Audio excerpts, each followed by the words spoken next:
Hey guys, welcome back to day 4 of our beta course. I'm so excited you're back. You're doing awesome.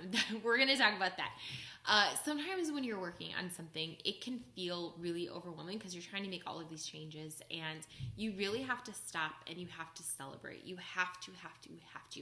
You cannot wait until you cross the finish line of a race. You cannot wait until you lost the 25 pounds. You have to celebrate yourself every single day. And here's the thing is that celebrating yourself doesn't mean drinking a bottle of wine. It doesn't mean going out for cake and cookies. Celebrating yourself means telling yourself, hey, I'm proud of you. You're doing a really good job. Literally patting yourself on the back, jumping up and doing a happy dance.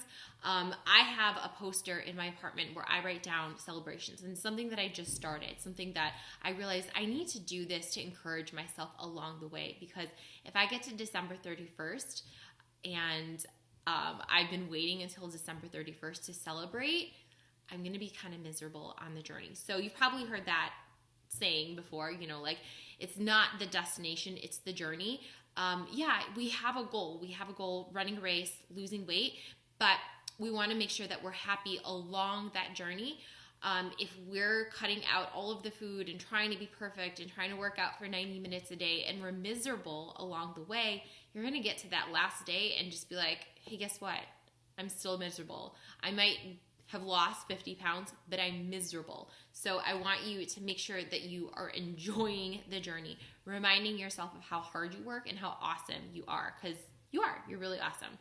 Okay, so we are going to get into something still, because because there's got to be this balance of like celebrating yourself, but still pushing for more. We can't just celebrate and then be like, all right, I'm done. We still want to keep pushing for more and still like learning and growing and becoming better humans. That should be our goal, is to always like want to be happy, healthy, and stronger, keep getting better. So today we're going to talk about things that we've messed up in our past and what we learned from them. And so this is something that whenever I talk about my past, I feel like people want to tell me, but it's okay, it's okay. And I know that it's okay. The things that have happened in the past, we don't need to beat ourselves up about them, but it's really important to know what the heck we did in the past and just stop and reflect on those things so that we don't continue to keep making those mistakes, so that we can find what it is that went wrong and learn from them. So looking at our past and seeing where we effed up does not mean we're an awful person. It means that we're realistic, right? What do they say in history courses? If we continue on with history, or if we don't look back at what we've already done, we're doomed to repeat history. So we don't want to do that.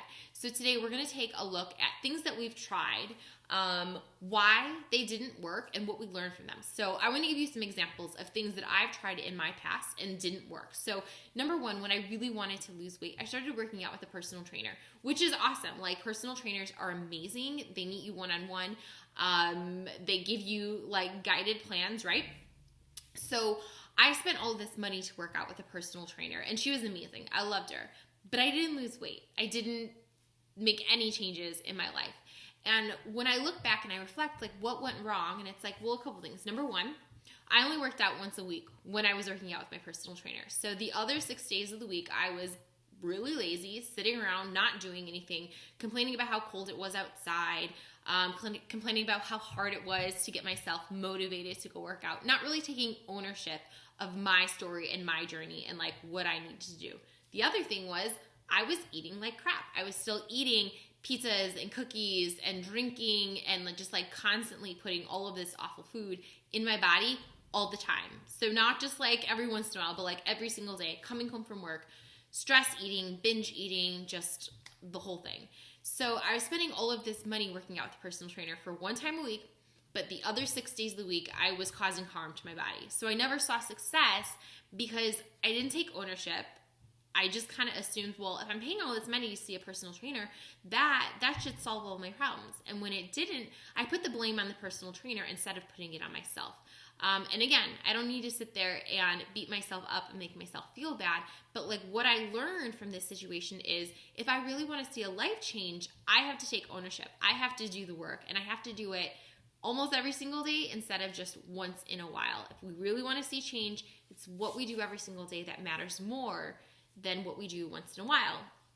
And with that, it's so important to think about food. So my other thing is Whole30. Why didn't Whole30 work for me?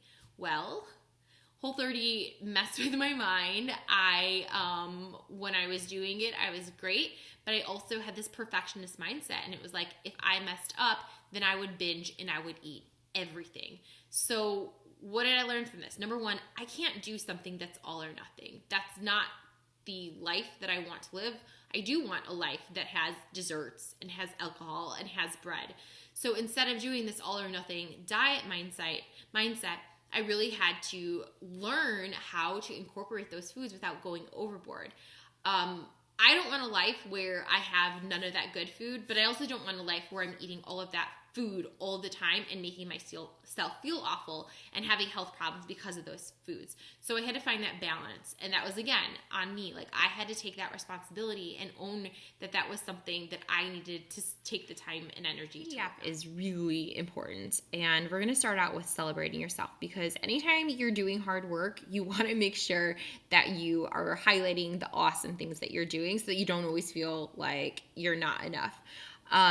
When I just think about when I'm doing a parent-teacher conference with kids, or even when I'm writing feedback for kids in my online teaching job, I always start with complimenting, right? Like finding something good that they did, doing a glow before I talk about a grow. And this is really important because we have to feel that success and that celebration before we start working on things. So I want you to work on that. Think about 5 things that are awesome that you're already doing this week or this year or this life. And then we're going to get into the hard stuff. And remember, you don't need to beat yourself up. You don't need to add drama to the situation. But just think about the things that you've tried in the past and why it didn't work and what you learned from it.